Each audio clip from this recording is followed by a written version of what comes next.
ಬನ್ನಿ, ನಮ್ಮ ಈ ಆಳವಾದ ವಿಶ್ಲೇಷಣೆಗೆ ಸ್ವಾಗತ. ಇಂದು ನಾವು ಆ ಒಂದು ಅತ್ಯಂತ ರೋಚಕವಾದ ವಿಷಯದ ಆಳಕ್ಕೆ ಇಳಿಯೋಣ. ಕಲ್ಪನೆ ಮಾಡ್ಕೊಳ್ಳಿ, ಮರಣದಂಡನೆ ಎದುರಿಸ್ತಿರುವ ಒಬ್ಬಂಟಿ ಮಹಿಳೆ, ಅವಳ ಸುತ್ತಲೂ ರಕ್ತಪಿಪಾಸುವಾದ ಅಂದ್ರೆ ಕೋಪದಿಂದ ಕುದಿಯುತ್ತಿರುವ ಒಂದು ದೊಡ್ಡ ಗುಂಪು. ಹೌದು, ಮತ್ತು ಆ ಇಡೀ ಗುಂಪಿನ ಕೈಗಳಲ್ಲಿ ಕಲ್ಲುಗಳಿವೆ. ಖಂಡಿತ. ಆ ಇಡೀ ಗದ್ದಲದ ನಡುವೆ ಒಬ್ಬ ವ್ಯಕ್ತಿ ಮಾತ್ರ ಅತ್ಯಂತ ಪ್ರಶಾಂತವಾಗಿ ಕೆಳಗೆ ಬಾಗಿ ಮರಳಿನಲ್ಲಿ ಏನನ್ನೋ ಗೀಚುತ್ತಿದ್ದಾನೆ. ಇದೇನೋ ಹಾಲಿವುಡ್ ಸಿನಿಮಾದ ದೃಶ್ಯ ಅಂತ ಅನ್ಸ್ಬಹುದು ಅಲ್ವಾ? ನಿಜ, ಕೇಳಕ್ಕೆ ಹಾಗೆ ಅನ್ಸುತ್ತೆ. ಆದರೆ ಇದು ಬೈಬಲ್ನ ಜಾನ್ ಅಧ್ಯಾಯ 8ರಲ್ಲಿ ಬರುವ ಒಂದು ಐತಿಹಾಸಿಕ ಘಟನೆ. ಹೌದು. ನಮ್ಮ ಇಂದಿನ ಗುರಿ ಸ್ಪಷ್ಟವಾಗಿದೆ. ಕೇವಲ ಒಂದು ಧಾರ್ಮಿಕ ಚೌಕಟ್ಟಿನಲ್ಲಿ ಇದನ್ನ ನೋಡದೆ, ಆ ಪಠ್ಯದಲ್ಲಿ ಅಡಗಿರುವ ಸಂಕೀರ್ಣವಾದ ರಾಜಕೀಯ ಬಲೆಗಳು, ಆ ಮಾನವ ಮನೋವಿಜ್ಞಾನ ಮತ್ತು ಐತಿಹಾಸಿಕ ಪುರಾವೆಗಳನ್ನ ನಾವು ವಸ್ತುನಿಷ್ಠವಾಗಿ ಅನ್ವೇಷಣೆ ಮಾಡ್ತೀವಿ. ಖಂಡಿತ. ಈ ಅಧ್ಯಾಯವನ್ನ ಕೇವಲ ಘಟನೆಗಳ ಪಟ್ಟಿಯಾಗಿ ಓದೋದಕ್ಕಿಂತ ಅದರ ಹಿಂದಿನ ಏಕೆ ಮತ್ತು ಹೇಗೆ ಅನ್ನೋ ಪ್ರಶ್ನೆಗಳನ್ನ ಕೇಳೋದು ಬಹಳ ಮುಖ್ಯ. ಭಿನ್ನವಾಗಿರ್ಲಿಲ್ಲ ಅನ್ನೋದನ್ನ ಈ ಮೂಲಗಳು ನಮ್ಗೆ ತೋರಿಸ್ಕೊಡ್ತವೆ. ನಿಜ. ಈ ಮೂಲ ಪಠ್ಯವನ್ನ ವಿಶ್ಲೇಷಿಸಿದಾಗ ನಮ್ಗೆ ಪದೇ ಪದೇ ಕಾಣಿಸೋದು ಮಾನವನ ಅಂತರಾಳದ ಕತ್ತಲೆ ಮತ್ತು ಆತನಿಗೆ ಬೇಕಾದ ಬೆಳಕಿನ ನಡುವಿನ ಸಂಘರ್ಷ. ಈ ಕಥೆ ಶುರುವಾಗೋದೇ ಕತ್ತಲೆಯಲ್ಲಿ ನಡೆದ ರಹಸ್ಯವಾದ ನೈತಿಕ ಪತನದ ಘಟನೆಯಿಂದ. ಆ ಘಟನೆಯೇ ಈ ಇಡೀ ಅಧ್ಯಾಯದ ಅಡಿಪಾಯ ಅಲ್ವಾ?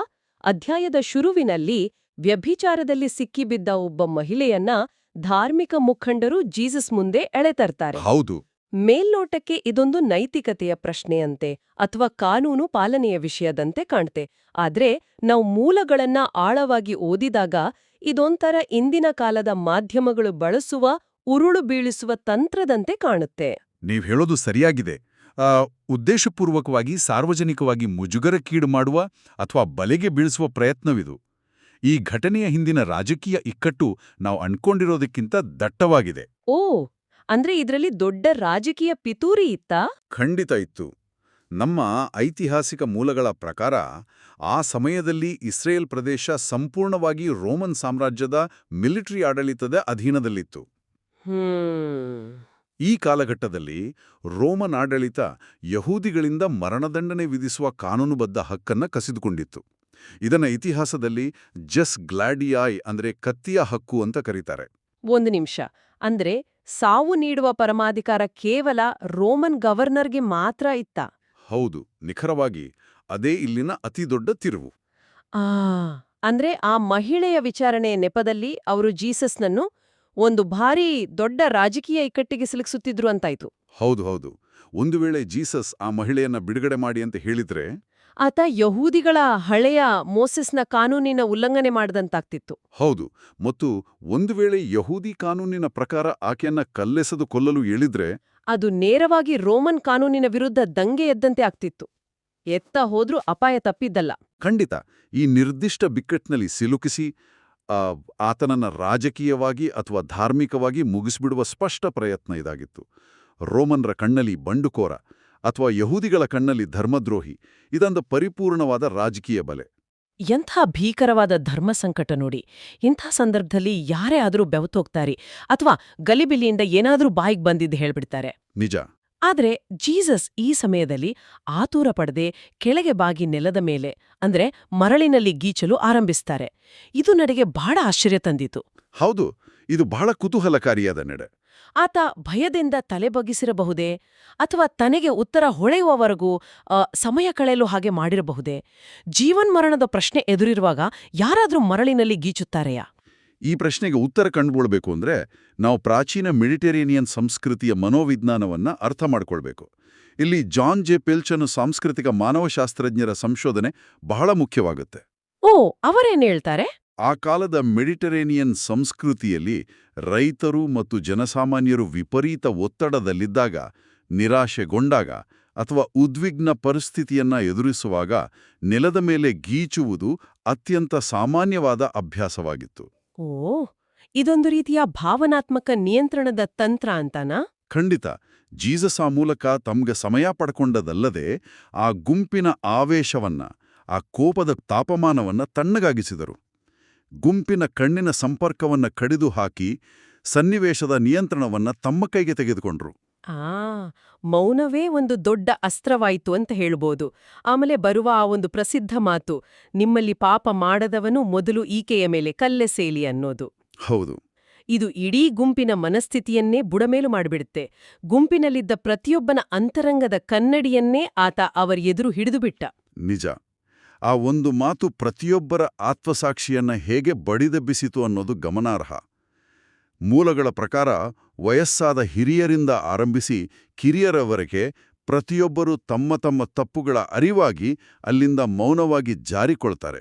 ಹಿರಿಯರು ಮೊದಲು ಹೋಗಲು ಕಾರಣನ ಬಹುಶಃ ಅವರು ತಮ್ಮ ಜೀವಿತಾವಧಿಯಲ್ಲಿ ಹೆಚ್ಚು ತಪ್ಪುಗಳನ್ನ ಮಾಡಿದ್ದಿರಬಹುದು, ಅಥವಾ ಹೆಚ್ಚು ಅನುಭವವಿರುವ ಕಾರಣ ಬೇಗನೆ ವಿವೇಕ ಬಂತೇನೋ ಅಲ್ವಾ? ಖಂಡಿತ. ಇಲ್ಲಿ ಗಮನಿಸಬೇಕಾದ ಮತ್ತೊಂದು ಅಂಶ ಅಂದ್ರೆ, ಜೀಸಸ್ ಮರಣದಂಡನೆಯಂತಹ ಕಠಿಣ ಶಿಕ್ಷೆಯ ವಿರುದ್ಧ ನೇರವಾಗಿ ವಾದಿಸಲಿಲ್ಲ. ಹೌದು. ಬದಲಾಗಿ ತೀರ್ಪು ನೀಡುವವರ ನೈತಿಕ ಅರ್ಹತೆಯ ಬಗ್ಗೆ ಆಳವಾದ ಪ್ರಶ್ನೆಯನ್ನ ಎತ್ತಿದ್ರು. ನ್ಯಾಯ ನೀಡುವವನು ಮೊದಲು ನೈತಿಕವಾಗಿ ಶುದ್ಧನಾಗಿರಬೇಕು ಅನ್ನೋ ತತ್ವ ಇದು. ನಿಖರವಾಗಿ. ಈ ಕತ್ತಲೆಯಲ್ಲಿ ನಡೆದ ರಹಸ್ಯ ಪಾಪದ ಘಟನೆ ಮುಗಿದ ಬೆನ್ನಲ್ಲೇ ಕಥೆ ಒಮ್ಮೆಲೆ ಬೆಳಕಿನ ಕಡೆಗೆ ಹೊರಳುತ್ತೆ. ಜೀಸಸ್ ಇದ್ದಕ್ಕಿದ್ದಂತೆ ನಾನೇ ಜಗತ್ತಿನ ಬೆಳಕು ಅಂತ ಘೋಷಿಸ್ತಾರೆ. ಹೌದು. ಕತ್ತಲೆಯ ಘಟನೆಯ ನಂತರ ಬೆಳಕಿನ ಪ್ರಸ್ತಾಪ ಬರೋದು ಕೇವಲ ಕಾಕತಾಳೀಯವಾಗಿರಲು ಸಾಧ್ಯವಿಲ್ಲ. ತಾರ್ಕಿಕವಾಗಿ ಕಥೆ ಕತ್ತಲೆಯಿಂದ ಬೆಳಕಿನೆಡೆಗೆ ಚಲಿಸ್ತಿದೆ. ಆದ್ರೆ ಈ ಘಟನೆ ನಡೆಯುವ ಭೌಗೋಳಿಕ ಮತ್ತು ಸಾಂಸ್ಕೃತಿಕ ಹಿನ್ನೆಲೆ ಮಷ್ಟು ಕುತೂಹಲಕಾರಿಯಾಗಿದೆ ಅಲ್ವಾ? ಖಂಡಿತ. ಈ ಘೋಷಣೆಯ ಹಿಂದಿನ ದೃಶ್ಯವನ್ನು ನಾವೊಮ್ಮೆ ಕಲ್ಪಿಸಿಕೊಳ್ಬೇಕು. ಈ ಘಟನೆ ನಡೀತಿರೋದು ಯಹೂದಿಗಳ ಫೀಸ್ಟ್ ಆಫ್ ಟ್ಯಾಬರ್ನಾಕಲ್ಸ್ ಹಬ್ಬದ ಸಮಯದಲ್ಲಿ. ಓ, ಆ ಹಬ್ಬದ ವಿಶೇಷತೆ ಏನು? ತಮ್ಮ ಪೂರ್ವಜರು ಮರುಭೂಮಿಯಲ್ಲಿ ಅಲೆದಾಡುವಾಗ ದೇವರು ಬೆಂಕಿಯ ಕಂಬವಾಗಿ ಅವರಿಗೆ ದಾರಿ ತೋರಿದ ನೆನಪಿಗಾಗಿ ಈ ಹಬ್ಬ ಆಚರಿಸಲಾಗ್ತಿತ್ತು. ಆಚರಣೆಯ ಭಾಗವಾಗಿ ಯಹೂದಿಗಳು ಜೆರುಸಲೇಂ ದೇವಾಲಯದ ಅಂಗಳದಲ್ಲಿ 4 ಬೃಹತ್ ಗಾತ್ರದ ಚಿನ್ನದ ದೀಪಗಳನ್ನ ಬೆಳಗಿಸ್ತಿದ್ರು. ಆ ದೀಪಗಳು ಎಷ್ಟು ಎತ್ತರ ಮತ್ತು ಪ್ರಕಾಶಮಾನವಾಗಿದ್ವು ಅಂದ್ರೆ, ಇಡೀ ಜೆರುಸಲೇಂ ನಗರದ ಪ್ರತಿಯೊಂದು ಅಂಗಳವೂ ಆ ಬೆಳಕಿನಲ್ಲಿ ಝಗಮಗಿಸ್ತಿತ್ತು ಅಂತ ಇತಿಹಾಸಕಾರರು ವರ್ಣಿಸ್ತಾರೆ. ಅಬ್ಬಾ, ಅಂದ್ರೆ ಇಡೀ ಅಂಗಳ ಆ ಬೃಹತ್ ದೀಪಗಳ ಬೆಳಕಿನಿಂದ ಕಂಗೊಳಿಸ್ತಿದ್ದ ಆ ನಿರ್ದಿಷ್ಟ ಹೊತ್ತಿನಲ್ಲಿ ಆ ದೀಪಗಳ ಕೆಳಗೆ ನಿಂತು ಜೀಸಸ್ ನಾನೇ ಜಗತ್ತಿನ ಬೆಳಕು ಅಂತ ಘೋಷಿಸಿದ್ದು. ಹೌದು, ಅದೊಂದು ಅತ್ಯಂತ ಪ್ರಬಲವಾದ ದೃಶ್ಯಕಾವ್ಯದಂತಿತ್ತು.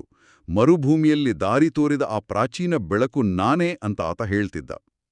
ಆದ್ರೆ ಇಲ್ಲೊಂದು ಕುತೂಹಲಕಾರಿ ಕಾನೂನುಬದ್ಧ ಪ್ರಶ್ನೆ ಎದುರಾಗುತ್ತೆ. ಹೇಳಿ. ಜೀಸಸ್ ಈ ಘೋಷಣೆ ಮಾಡಿದ ತಕ್ಷಣ ಫರಿಸಾಯರು, ಅಂದ್ರೆ ಆ ಕಾಲದ ಧಾರ್ಮಿಕ ಮತ್ತು ಕಾನೂನು ಪಂಡಿತರು ತಕ್ಷಣವೇ ವಿರೋಧಿಸ್ತಾರೆ. ನಿನ್ನ ಬಗ್ಗೆ ನೀನೇ ಸಾಕ್ಷಿ ಹೇಳ್ತಿರೋದ್ರಿಂದ ನಿನ್ನ ಮಾತು ಕಾನೂನುಬದ್ಧವಲ್ಲ ಅಂತಾರೆ.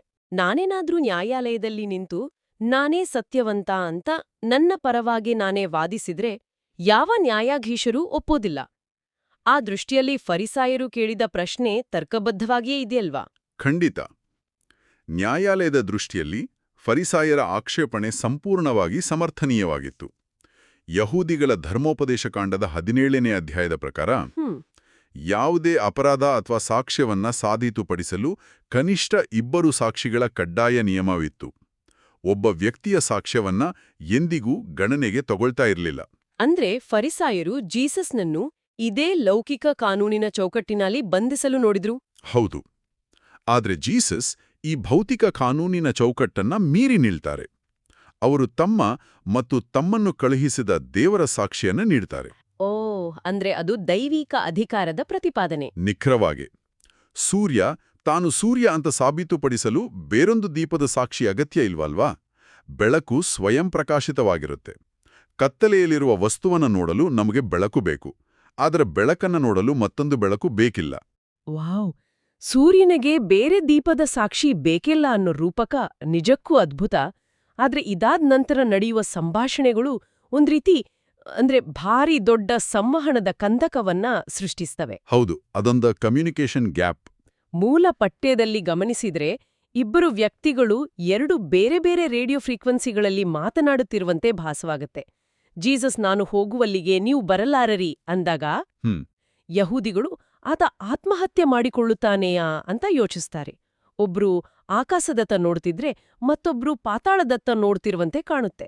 ಅವರಿಗೆ ಅಷ್ಟೊಂದು ಅಪಾರ್ಥ ಮಾಡ್ಕೊಳ್ತಿದ್ರು? ಇದಕ್ಕೆ ಆ ಕಾಲದ ಯಹೂದಿ ನಂಬಿಕೆಗಳೇ ಕಾರಣ. ಆ ಕಾಲದಲ್ಲಿ ಆತ್ಮಹತ್ಯೆ ಅನ್ನೋದು ಅತ್ಯಂತ ಘೋರವಾದ ಪಾಪವಾಗಿತ್ತು.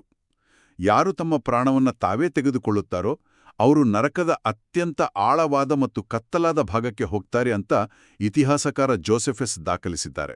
ಓ, ಹಾಗಾಗಿ ಜೀಸಸ್ ನಾನು ಹೋಗುವಲ್ಲಿಗೆ ನೀವು ಬರಲಾರರಿ ಅಂದಾಗ ಅವರು ವ್ಯಂಗ್ಯವಾಗಿ ಪ್ರಶ್ನಿಸ್ತಾರಾ?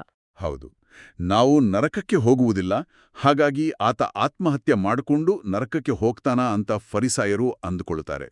ಜೀಸಸ್ ತಮ್ಮ ಸ್ವರ್ಗೀಯ ಮೂಲದ ಬಗ್ಗೆ ಮಾತಾಡ್ತಿದ್ರೆ ಫರಿಸಾಯರು ಅದನ್ನ ಕೇವಲ ಭೌತಿಕವಾಗಿ ಅರ್ಥೈಸ್ಕೊಳ್ತಿದ್ರು. ಅಂದ್ರೆ ಜೀಸಸ್ ರೂಪಕಗಳ ಭಾಷೆಯಲ್ಲಿ ಮಾತನಾಡುತ್ತಿದ್ರೆ ಅವರು ಅದನ್ನ ಅಕ್ಷರಶಃ ಲಿಟ್ರಲ್ ಆಗಿ ತಗೊಳ್ತಿದ್ರು. ಖಂಡಿತ. ಇದೇ ಸಂಭಾಷಣೆಯಲ್ಲಿ ಜೀಸಸ್ ಪಾಪದ ಬಗ್ಗೆ ಕಠಿಣ ಎಚ್ಚರಿಕೆ ಕೂಡ ನೀಡುತ್ತಾರೆ.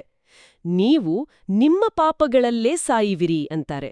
ಆದ್ರೆ ನಮ್ಮ ಸಂಶೋಧನಾ ಮೂಲಗಳಲ್ಲಿ ಅಲ್ಲಿ ಬಳಸಲಾದ ಪದಗಳ ವ್ಯಾಕರಣದ ಬಗ್ಗೆ ಒಂದು ಆಸಕ್ತಿದಾಯಕ ವಿವರಣೆ ಇದೆ.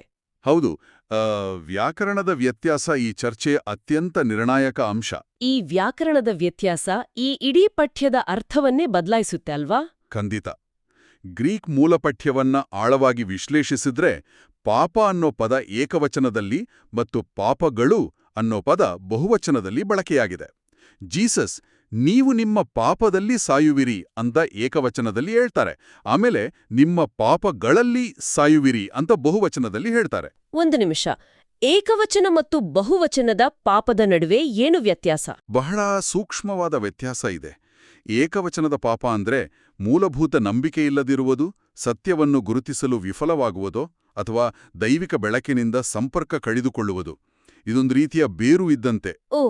ಬಹುವಚನದ ಪಾಪಗಳು ಅಂದ್ರೆ ಮನುಷ್ಯರು ತಮ್ಮ ದೈನಂದಿನ ಬದುಕಿನಲ್ಲಿ ಮಾಡುವ ವೈಯಕ್ತಿಕ ತಪ್ಪುಗಳು, ಸುಳ್ಳು, ಕಳ್ಳತನ ಅಥವಾ ನೈತಿಕ ಕುಸಿತಗಳು. ಅಂದ್ರೆ ಸತ್ಯವನ್ನ ತಿರಸ್ಕರಿಸುವ ಆ ಮೂಲಭೂತ ಪಾಪವು ವ್ಯಕ್ತಿಯನ್ನ ಇತರ ಎಲ್ಲಾ ವೈಯಕ್ತಿಕ ತಪ್ಪುಗಳಿಗೆ ದೂಡುತ್ತೆ ಅಂತನಾ? ನಿಖರವಾಗಿ. ಬೇರು ಕೊಳತ್ರೆ ಹಣ್ಣುಗಳು ತಾನಾಗೇ ಕಿಟ್ಟುಹೋಗ್ತವೆ ಅನ್ನೋ ಆಳವಾದ ತತ್ವ ಇದು. ಅದ್ಭುತ.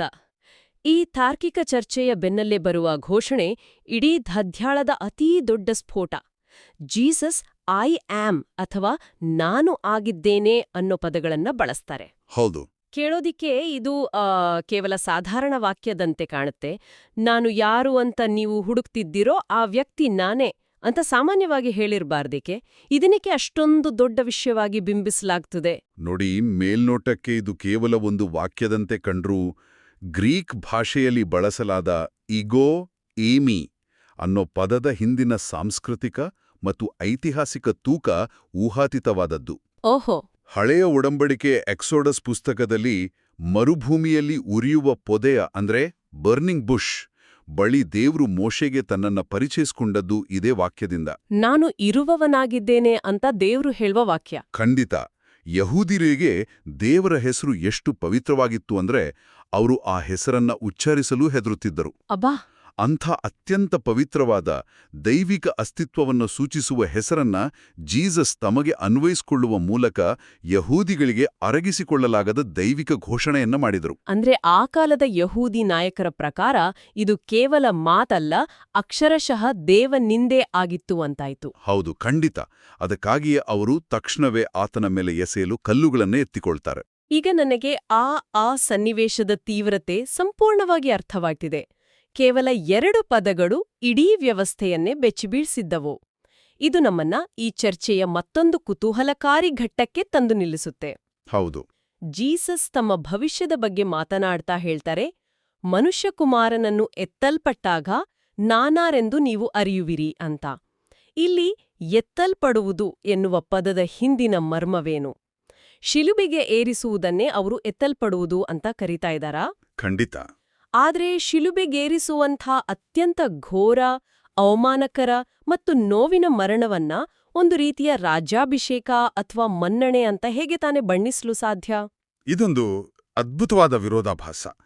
ಇಲ್ಲಿ ಎತ್ತಲ್ಪಡುವುದು ಅನ್ನೋದು ನೇರವಾಗಿ ಶಿಲುಬೆಗೇರಿಸುವಿಕೆಯನ್ನೇ ಸೂಚಿಸುತ್ತೆ. ಆದ್ರೆ ಇದರ ಸಾಂಕೇತಿಕ ಬೇರುಗಳನ್ನ ನಾವು ಹಳೆಯ ಒಡಂಬಡಿಕೆಯ ನಂಬರ್ಸ್ ಪುಸ್ತಕದಲ್ಲಿ ಹುಡುಕ್ಬೇಕು.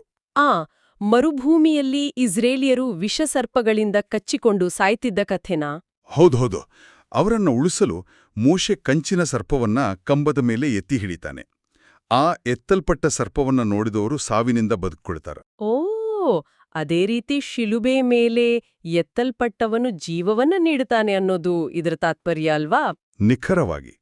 ಜೊತೆಗೆ ಪ್ರಾಚೀನ ಪ್ರವಾದಿ ಡ್ಯಾನಿಯಲ್ ಪುಸ್ತಕದಲ್ಲಿ ಬರೋ ಅಧಿಕಾರಯುತ ಸನ್ ಆಫ್ ಮ್ಯಾನ್ ಅಥವಾ ಮನುಷ್ಯಕುಮಾರನ ಕಲ್ಪನೆಗೂ ಈ ಶಿಲುಬೆಯ ಮೇಲೆ ಎತ್ತಲ್ಪಡುವುದಕ್ಕೂ ನೇರ ಸಂಬಂಧ ಇದೆ. ಯಾತನೆಯನ್ನೇ ಕಿರೀಟವನ್ನಾಗಿ, ಮರಣವನ್ನೇ ಸಿಂಹಾಸನವನ್ನಾಗಿ ನೋಡುವ ದೃಷ್ಟಿಕೋನ ಇದು. ಈ ಸಾಂಕೇತಿಕ ವಿವರಣೆ ನಿಜಕ್ಕೂ ಅದ್ಭುತವಾಗಿದೆ. ಆದರೆ ಒಂದು ನಿಮಿಷ, ಈ ವಾದವನ್ನ ಸ್ವಲ್ಪ ವಿಮರ್ಶಾತ್ಮಕವಾಗಿ ನೋಡೋಣ. ಖಂಡಿತ, ಹೇಳಿ. ಇದೆಲ್ಲವೂ ಕೇವಲ ದೇವತಾಶಾಸ್ತ್ರದ ಚರ್ಚೆ ಅಥವಾ ಧಾರ್ಮಿಕ ರೂಪಕಗಳು ಅಷ್ಟೇ ಅಲ್ವಾ? ಪ್ರಾಚೀನ ಕಾಲದಲ್ಲಿ ರೋಮನ್ನರು ನಿಜವಾಗಿಯೂ ಜನರನ್ನ ಮರಕ್ಕೆ ಮೊಳೆ ಹೊಡೆದು ಶಿಲುಬೆಗೇರಿಸ್ತಿದ್ರು ಅನ್ನೋದಕ್ಕೆ ನಮ್ಮ ಬಳಿ ಏನಾದರೂ ಭೌತಿಕ ಆಧಾರಗಳಿದೆಯಾ? ಅಥವಾ ಇವೆಲ್ಲ ಕೇವಲ ನಂಬಿಕೆಯ ಕಥೆಗಳ? ಈ ಪ್ರಶ್ನೆ ಇತಿಹಾಸಕಾರರನ್ನ ಶತಮಾನಗಳ ಕಾಲ ಕಾಡಿತ್ತು. ಹಲವು ವಿಮರ್ಶಕರು ರೋಮನ್ನರು ಕೇವಲ ಹಗ್ಗದಿಂದ ಜನರನ್ನ ಮರಕ್ಕೆ ಕಟ್ಟುತ್ತಿದ್ದರೆ ಹೊರತು ಮೊಳೆ ಹೊಡೆಯುತ್ತಿರಲಿಲ್ಲ ಅಂತ ವಾದಿಸಿದ್ರು. ಆದರೆ ನಮ್ಮ ಐತಿಹಾಸಿಕ ಮತ್ತು ಪುರಾತತ್ವ ಮೂಲಗಳು ಈ ವಾದವನ್ನ ಸಂಪೂರ್ಣವಾಗಿ ತಳ್ಳಿಹಾಕ್ತವೆ. ಹೌದಾ? ಯಾವ ರೀತಿಯ ಆಧಾರಗಳು ಸಿಕ್ಕಿವೆ? 1968ರಲ್ಲಿ ಜೆರುಸಲೇಮಿನ ಉತ್ತರ ಭಾಗದಲ್ಲಿ ಒಂದು ಗುಹೆಯಲ್ಲಿ ಯೋಹಾನನ್ ಅನ್ನೋ ವ್ಯಕ್ತಿಯ ಅಸ್ಥಿಪಂಜರ ಪತ್ತೆಯಾಯಿತು. ಈತನ ಬಲಹಿಮ್ಮಡಿಯ ಮೂಳೆಯಲ್ಲಿ ಸುಮಾರು 11.5 ಸೆಂಟಿಮೀಟರ್ ಉದ್ದದ ಕಬ್ಬಿಣದ ಮೊಳೆಯೊಂದು ಹಾಗೆಯೇ ಸಿಲುಕುಕೊಂಡಿತ್ತು. ಅಬ್ಬಾ, 11.5 ಸೆಂಟಿಮೀಟರ್ ಉದ್ದದ ಮೊಳೆ? ಹೌದು. ರೋಮನ್ ಸೈನಿಕರು ಆತನ ಹಿಮ್ಮಡಿಯನ್ನ ಮರಕ್ಕೆ ಜಡಿದು ಮೊಳೆ ಹೊಡೆದಾಗ ಆ ಮೊಳೆ ಮರದ ಗಂಟಿಗೆ ಬಡಿದು ಬಾಗಿಕೊಂಡಿತ್ತು. ಅದನ್ನು ಹೊರತೆಗೆಯಲು ಸಾಧ್ಯವಾಗದ ಕಾರಣ ಹಾಗೆಯೇ ಹೂಳಲಾಗಿತ್ತು. ಇದಂತೂ ಬೆರಗುಗೊಳಿಸುವಂತಹ ಪುರಾವೆ. ಅಂದ್ರೆ ರೋಮನ್ನರು ನಿಜಕ್ಕೂ ಅಷ್ಟು ಕ್ರೂರವಾಗಿ ಹಿಮ್ಮಡಿಯ ಮೂಳೆಯ ಮೂಲಕ ಮೊಳೆ ಹೊಡಿತಿದ್ರು ಅನ್ನೋದು ಇದರಿಂದ ಸಾಬೀತಾಯಿತು. ಖಂಡಿತ.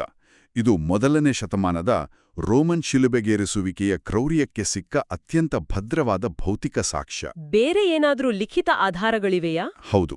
ಇದರ ಜೊತೆಗೆ 1990ರಲ್ಲಿ ಪತ್ತೆಯಾದ ಜೀಸಸ್ನನ್ನು ವಿಚಾರಣೆ ನಡೆಸಿದ ಪ್ರಧಾನ ಯಾಜಕ ಕಯ್ಯಾಫಾಸ್ನ ಅಸ್ಥಿಪೆಟ್ಟಿಗೆ ಮತ್ತೊಂದು ಐತಿಹಾಸಿಕ ಸಾಕ್ಷ್ಯ. ಇನ್ನು ಬರವಣಿಗೆಯ ಆಧಾರಗಳನ್ನ ನೋಡೋದಾದ್ರೆ ಟ್ಯಾಸಿಟಸ್ನಂತಹ ಪ್ರಸಿದ್ಧ ರೋಮನ್ ಇತಿಹಾಸಕಾರ ಮತ್ತು ಜೋಸೆಫಸ್ನಂತಹ ಯಹೂದಿ ಇತಿಹಾಸಕಾರರು ಈ ಘಟನೆಯನ್ನು ಅತ್ಯಂತ ಸ್ಪಷ್ಟವಾಗಿ ತಮ್ಮ ದಾಖಲೆಗಳಲ್ಲಿ ಉಲ್ಲೇಖಿಸಿದ್ದಾರೆ. ಅಂದ್ರೆ ಈ ಎತ್ತಲ್ಪಡುವುದು ಅನ್ನೋದು ಕೇವಲ ನಂಬಿಕೆಯ ವಿಷಯವಾಗಿರದೆ ಮೊದಲನೇ ಶತಮಾನದ ಕಠುವಾದ ರಕ್ತಸಿಕ್ತ ಐತಿಹಾಸಿಕ ವಾಸ್ತವಿಕತೆಯಾಗಿತ್ತು. ನಿಖರವಾಗಿ. ಇತಿಹಾಸ, ವಿಜ್ಞಾನ ಮತ್ತು ಪ್ರಾಚೀನ ಪಠ್ಯದ ನಡುವಿನ ಈ ಸೇತುವೆ ನಮ್ಮ ಕಣ್ಣು ತೆರೆಸುವಂತಿದೆ. ಆದರೆ ಈ ವಿಶ್ಲೇಷಣೆಯ ಕೊನೆಯ ಘಟ್ಟದಲ್ಲಿ ನಾವು ಯೋಚಿಸಬೇಕಾದ ಒಂದು ಪ್ರಮುಖ ವಿಚಾರವಿದೆ. ಹೌದು, ಹೇಳಿ. ಈ ಪ್ರಾಚೀನ ಪಠ್ಯ ಇಂದಿನ ಆಧುನಿಕ ಜಗತ್ತಿನ ಜನರಿಗೆ ಏಕೆ ಮುಖ್ಯ? ನಾವ್ಯಾಕೆ ಸಾವಿರಾರು ವರ್ಷಗಳ ಹಿಂದಿನ ಈ ಸಂಭಾಷಣೆಗಳ ಬಗ್ಗೆ ತಲೆಕೆಡಿಸಿಕೊಳ್ಳಬೇಕು? ಇದು ಅತ್ಯಂತ ಪ್ರಸ್ತುತವಾದ ಪ್ರಶ್ನೆ. ಇಂದಿನ ಮಾಹಿತಿ ತುಂಬಿದ ಈ ಸ್ಮಾರ್ಟ್ಫೋನ್ ಯುಗದಲ್ಲಿ ನಾವು ಕೂಡ ಜೀಸಸ್ ಮತ್ತು ಫರಿಸಾಯರ ನಡುವೆ ನಡೆದಂತೆಯೇ ಸಂವಹನ ಕಂದಕದಲ್ಲಿ ಸಿಲುಕುತ್ತಿದ್ದೇವೆ ಎನಿಸುವುದಲ್ಲವೇ? ಎದುರಿಗಿರುವವರ ಮಾತುಗಳ ಆ ಹಿಂದಿನ ಆಳವನ್ನ ಕೇಳಿಸಿಕೊಳ್ಳುವ ತಾಳ್ಮೆ ನಮಗಿಲ್ಲ. ಕೇವಲ ಮೇಲ್ನೋಟದ ಪೂರ್ವಗ್ರಹಗಳಿಂದ, ನಮ್ಮದೇ ಆದ ಸೀಮಿತ ದೃಷ್ಟಿಕೋನದಿಂದ ನಿರ್ಣಯಕ್ಕೆ ಬರ್ತೀವಿ. ಹೌದು. ಈ ಅಂಶವನ್ನ ನಾವು ಗಂಭೀರವಾಗಿ ಪರಿಗಣಿಸಬೇಕು. ಮಾಹಿತಿಯ ಮಹಾಪೂರವಿರುವ ಈ ಕಾಲದಲ್ಲಿ ನಾವೆಲ್ಲರೂ ನಮ್ಮದೇ ಆದ ಸೈದ್ಧಾಂತಿಕ ಗುಳ್ಳೆಗಳ ಒಳಗೆ ಬದುಕುತ್ತಿದ್ದೇವೆ. ಅಂದ್ರೆ ನಮಗೆ ಬೇಕಾದ, ನಮ್ಮ ನಂಬಿಕೆಗೆ ಪೂರಕವಾದ ವಿಚಾರಗಳನ್ನು ಮಾತ್ರ ನಾವು ಕೇಳಿಸ್ಕೊಳ್ತೀವಿ. ಖಂಡಿತ. ಸತ್ಯ ಯಾವುದು, ಭ್ರಮೆ ಯಾವುದು ಅಂಟು ಗುರುತಿಸಲು ಆಳವಾದ ವಿಮರ್ಶೆಯ ಅಗತ್ಯವಿದೆ. ಪೂರ್ವಗ್ರಹಗಳ ಕನ್ನಡಕ ಹಾಕೊಂಡು ನೋಡಿದರೆ ನಮಗೆ ಕೇವಲ ನಮ್ಮ ಅಜ್ಞಾನದ ಕತ್ತಲೆ ಎಷ್ಟೇ ಕಾಣುತ್ತೆ. ನಿಜ. ಆದರೆ ತೆರೆದ ಮನಸ್ಸಿನಿಂದ ನೋಡಿದಾಗ ಅಂದಿನ ಜೆರುಸಲೇಂ ದೇವಾಲಯದ ಅಂಗಳದಲ್ಲಿ ನಡೆದ ಸಂಘರ್ಷಕ್ಕೂ ಇಂದಿನ ನಮ್ಮ ಬೌದ್ಧಿಕ ಮತ್ತು ಸಾಮಾಜಿಕ ಸಂಘರ್ಷಗಳಿಗೂ ಮೂಲಭೂತವಾಗಿ ಯಾವುದೇ ವ್ಯತ್ಯಾಸವಿಲ್ಲ ಅನ್ನೋದು ನಮಗೆ ಅರಿವಾಗುತ್ತೆ. ಅಕ್ಷರಶಃ ಸತ್ಯ. ಈ ಸುದೀರ್ಘ ಆಳವಾದ ಚರ್ಚೆಯ ಕೊನೆಯಲ್ಲಿ ಒಂದು ಹೊಸ ಪ್ರಚೋದನಾತ್ಮಕ ಯೋಚನೆಯನ್ನ ಮುಂದಿಡೋಣ. ಖಂಡಿತ. ಅಧ್ಯಾಯದ ಆರಂಭದ ಆ ಘಟನೆಯನ್ನ ಒಮ್ಮೆ ಮೆಲ್ಕು ಹಾಕಿ. ಶಿಲೆಯಲ್ಲಿ ಕೆತ್ತಲ್ಪಟ್ಟ ಮೋಸೆಸ್ನ ಕಠಿಣ ಕಾನೂನುಗಳು ಮನುಷ್ಯನ ಪ್ರಾಣವನ್ನ ತೆಗೆಯಲು ನೋಡಿದವು, ಶಿಕ್ಷಿಸಲು ತುದಿಗಾಲಲ್ಲಿ ನಿಂತಿದ್ದವು. ಹೌದು. ಸುಲಭವಾಗಿ ಅಳಿಸಿ ಹೋಗಬಹುದಾದ ಆ ಅಲಿಖಿತ ಸಂದೇಶ ಜನರ ಕಠಿಣ ಮನಸ್ಸುಗಳನ್ನ ಬದಲಾಯಿಸಿ ಒಬ್ಬ ಮಹಿಳೆಯ ಜೀವವನ್ನ ಉಳಿಸಿತು. ಅದ್ಭುತವಾದ ಹೋಲಿಕೆ ಅದು. ಹಾಗಾದ್ರೆ ಮನುಷ್ಯರನ್ನ ಒಳಗಿನಿಂದ ಪರಿವರ್ತಿಸಲು ಕಠಿಣವಾದ ಲಿಖಿತ ಕಾನೂನುಗಳಿಗಿಂತ ಮೌನವಾಗಿ ನಮ್ಮನ್ನ ಎಚ್ಚರಿಸುವ ಆ ಆತ್ಮಸಾಕ್ಷಿಯ ಧ್ವನಿಯೇ ಹೆಚ್ಚು ಶಕ್ತಿಶಾಲಿಯೇ? ಇದೊಂದು ಪ್ರತಿಯೊಬ್ಬರೂ ಯೋಚಿಸಬೇಕಾದ, ತಮ್ಮನ್ನ ತಾವೇ ಪ್ರಶ್ನಿಸಿಕೊಳ್ಳಬೇಕಾದ ವಿಷಯವಾಗಿ ಉಳಿಯುತ್ತದೆ. ಖಂಡಿತ. ಇದು ಬಹಳ ಆಳವಾದ ಆಲೋಚನೆ. ಜ್ಞಾನದ ಮತ್ತು ಸತ್ಯದ ಈ ಹುಡುಕಾಟ ಎಂದಿಗೂ ಮುಗಿಯದ ಪಯಣ. ಈ ಅನ್ವೇಷಣೆ ಹೀಗೆಯೇ ಮುಂದುವರಿಯಲಿದೆ. ನಮಸ್ಕಾರ.